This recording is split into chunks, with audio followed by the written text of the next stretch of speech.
শহীদদের জানাজা পড়াতে গিয়ে পাশি ইমাম ঢলে পড়েছেন। আসলে বিষয়টা সত্যিই এমন, শহীদদের জানাজা পড়াতে গিয়ে তিনিও শহীদ হয়ে গেলেন।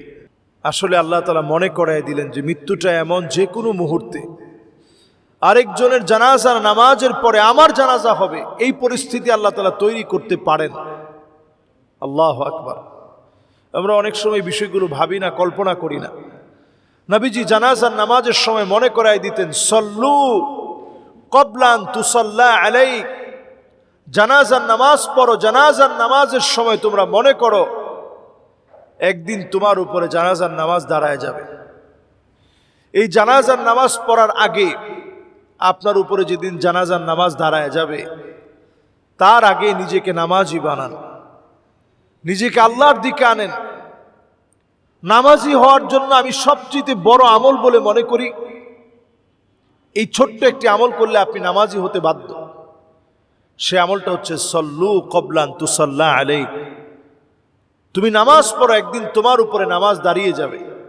সেই দাঁড়িয়ে যাওয়ার আগে আপনি আপনার নিজের নামাজি বানান, আপনি আপনার নিজের আমলি বানান, নিজের আমলটারে পরিবর্তন করেন। এই নামাজ আপনার জন্য নূর হবে, আলোকিত হবে। নূরুন ওয়া বুরহানুন ওয়া নাজা, এই নামাজ আপনার জন্য আলোকিত হবে। আমরা কিভাবে বোঝালে মানুষ নামাজি হবে আমার জানা নাই। শুধু যদি এতটুকু আমরা কল্পনা করি যে রাসূল আমাকে চিনবেন, গুররান মুহাজ্জালিনা মিনাল ওযু, ওযুর পানি দিয়ে রাসূলের সঙ্গে আমার সম্পর্ক শুরু হবে। রাসূল আমার কপালের চকচক করা পানিগুলো দেখে রাসূল আমাকে চিনবেন যে এই লোকটা নামাজি ছিল।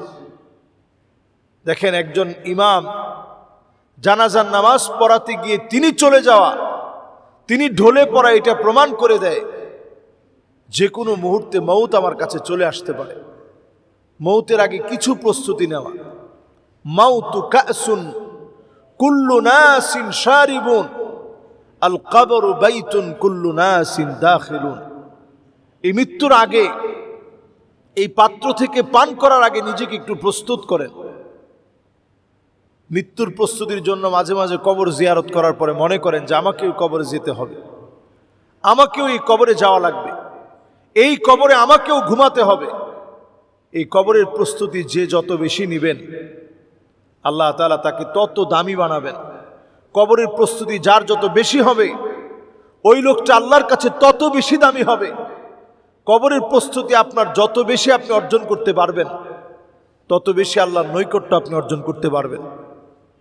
কবরের প্রস্তুতি আপনি যত বেশি নেবেন, তত বেশি আপনি মুত্তাকি হতে পারবেন। ইত্তাকিল মাহারিম তাকুন আ'বাদান নাস।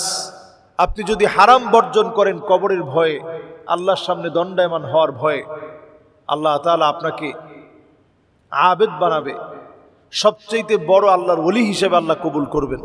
আল্লাহ রাব্বুল ইজ্জাত ওয়াল জালালের কাছে আমরা ফরিয়াদ করি, আল্লাহ তাআলা যেন হার কিসিমের বালা মুসিবত থেকে হেফাজত করে আমাদের যারা শহীদ হয়েছে, আল্লাহ শাহাদাতের সর্বোচ্চ মর্যাদা যেন আল্লাহ তাআলা দান করেন। আমরাও শহীদ হওয়ার তামান্না যাদের হৃদয়ে আছে, মান আরাদা শাহাদাতা বিসিদকিন বাল্লাগাহুল্লাহু মানাজিলাশ শুহাদা ওয়া ইন মাতা আলা ফিরাশি। যদি শহীদ হওয়ার তামান্না আমাদের হৃদয়ে থাকে, বিছনায় শুয়েও যদি মারা যায়, আল্লাহ তাআলা আমাদেরকে শহীদ বানায় দিবে। জ্বরেও যদি আমরা মারা যাই, শহীদের মর্যাদা আল্লাহ তাআলা দান করবে। যদি ডায়রিয়া হয়েও মারা যায়, আল্লাহ তাআলা শহীদের মর্যাদা দান করবে।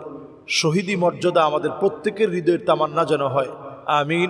আসসালামু আলাইকুম ওয়া রাহমাতুল্লাহি ওয়া বারাকাতুহু।